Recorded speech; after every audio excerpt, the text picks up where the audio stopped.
ഇപ്പോൾ അയാസ് അഫ്സർ കൂടെ ചേരുന്നുണ്ട്. SDPI തൃപ്രങ്ങോട് പഞ്ചായത്ത് സെക്രട്ടറിയാണ്.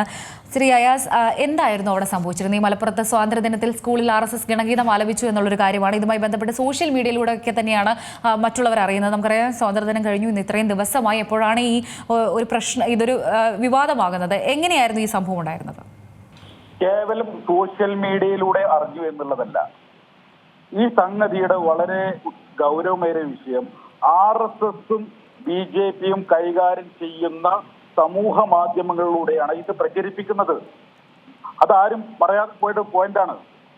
RSS കൈകാര്യം ചെയ്യുന്ന പേജിലൂടെയാണ് ഈ മുസ്ലിം കുട്ടികളെ കൊണ്ട് നാനാജാതി മതസ്ഥർ പഠിക്കുന്ന 3000-ലധികം കുട്ടികൾ പഠിക്കുന്ന സ്കൂളിൽ നിന്ന് തെരഞ്ഞെടുത്ത മുസ്ലിം കുട്ടികളെ കൊണ്ട് മാത്രം ഈ RSS ശാഖയിൽ പാടിക്കുന്ന പാട്ട് പാടിയിട്ട് പ്രചരിപ്പിച്ചിട്ടുള്ളത്. അത് അറിയാൻ വൈകിയത് എന്തുകൊണ്ടെന്ന് പറഞ്ഞു കഴിഞ്ഞാൽ അവരത് പ്രസിദ്ധീകരിച്ചത് 2 ദിവസം മുമ്പാണ്. ഇത് തികച്ചും ഇതിന്റെ പിന്നിൽ ഒരു ഗൂഢാലോചന, സംഘപരിവാറിന്റെ ഗൂഢാലോചന ഉണ്ട് എന്ന് തന്നെയാണ് ഞങ്ങൾ പറഞ്ഞുകൊണ്ടിരിക്കുന്നത്. അധ്യാപകർ പറഞ്ഞുകൊണ്ടിരിക്കുന്നത് വളരെ നിസ്സാരവൽക്കരിക്കുകയാണ് ഇതിനെ. കുട്ടികൾ തെരഞ്ഞെടുത്ത പാട്ടാണെന്നാണ് അധ്യാപകർ പറയുന്നത്. സാധാരണ ഒരു സ്കൂളില് ഒരു പരിപാടിക്ക് പങ്കെടുക്കുമ്പം സ്ക്രീനിങ് എന്നുണ്ട്. തോന്നിയത് വിളിച്ചു വരാൻ അസംബ്ലിയിലോ അല്ലെങ്കിൽ സ്റ്റേജിൽ കയറിയിടത്തിൽ പറയാനോ കുട്ടികളെ സാധാരണ അധ്യാപകർ അനുവദിക്കില്ല. എന്ത് പരിപാടി ഉണ്ടെങ്കിലും അത് മോണിറ്റൈസ് ചെയ്യും. പറയാൻ പാടുള്ളതാണോ അല്ലയോ എന്നുള്ളത് കുട്ടികളോട് ചോദിച്ച് മനസ്സിലാക്കിയതിന് ശേഷം മാത്രമാണ് വേദിയിലേക്ക് കുട്ടികളെ അയക്കുക. ഇവിടെ അങ്ങനെ ഒരു പരിശോധനയും നടന്നിട്ടില്ല. ഇനി ഇതിന്റെ പിന്നില് പ്രവർത്തിച്ചിട്ടുള്ള ഈ കറുത്ത കരങ്ങൾ, RSSന്റെ BJPയുടെ താല്പര്യങ്ങൾക്കനുസരിച്ച് പ്രവർത്തിച്ചിട്ടുള്ള ചില അധ്യാപകർക്ക് പങ്കുണ്ടെന്ന് തന്നെയാണ് ഞങ്ങൾ മനസ്സിലാക്കുന്നത്. അവരെ വെളിച്ചത്തിൽ കൊണ്ടുവന്ന് അവര് അധ്യാപനത്തിൽ നിന്ന് പിരിച്ചുവിടുന്നത് വരെ സമര പ്രക്ഷോഭങ്ങളുമായിട്ട് ഞങ്ങൾ മുന്നോട്ട് പോവുക തന്നെ ചെയ്യും. ഇപ്പൊ നിലവിൽ എന്തായിരുന്നു പ്രധാന അധ്യാപകരുടെ ഭാഗത്തു നിന്നുണ്ടായിരിക്കുന്ന ഒരു പ്രതികരണം?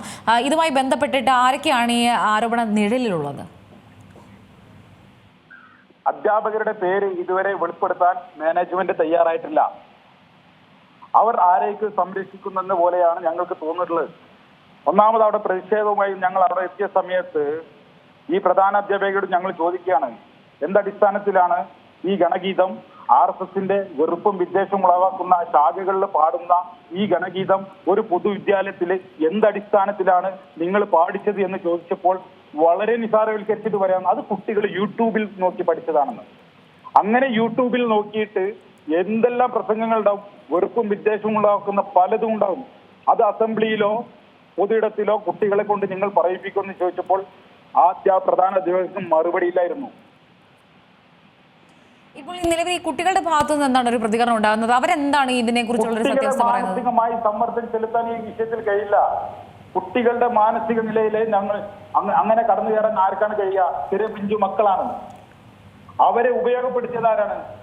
അവരാണ് ഇതിന് ഉത്തരവാദികള്. ആ കുട്ടികളെ ഉപയോഗപ്പെടുത്തി ആ വീഡിയോ എടുത്ത് RSSന്റെയും BJPയുടെയും സാമൂഹ്യ മാധ്യമങ്ങളിൽ ആ കുട്ടികളുടെ വീഡിയോ പ്രചരിപ്പിച്ചത് ആരാണ്?